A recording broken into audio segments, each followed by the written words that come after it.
Why is it that men with no degrees, no formal training, no polished certificates so often rise to the heights of wealth, while men with years of schooling, diplomas hanging proudly on their walls remain broke, drifting, forgotten?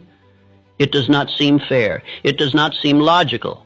And yet, if you search the record of history, you will see this paradox repeated again and again.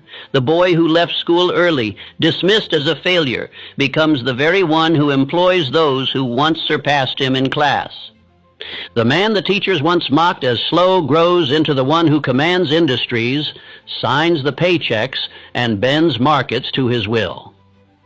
Meanwhile, the scholars who once looked down on him often fade into mediocrity, enslaved by hesitation, waiting for permission that never comes. Think of this for a moment.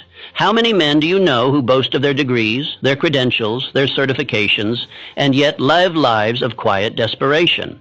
They prepared, they studied, they memorized, and still they sit at a desk year after year, earning just enough to survive, never enough to fulfill their burning desire. And then beside them stands the man with no certificate at all, but with courage in his eyes and definiteness in his step, and suddenly that man is the one life rewards. What is the hidden cause? Why do the untrained rise while the highly trained stumble? Why does the world seem to bow before men who never qualified in the eyes of the schools, while the qualified watch from the sidelines? I will not hand you the answer now. For if I gave it to you in one word, you would laugh at its simplicity. You would dismiss it as too plain, too obvious, too small a hinge to move so large a door. And that is why most men never see it, though it stands before their eyes every day. But listen to me closely.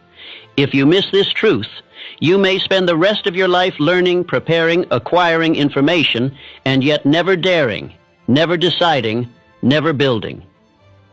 You will believe that more study, more credentials, more preparation will be your key, and so you will delay action year after year until your prime years are gone.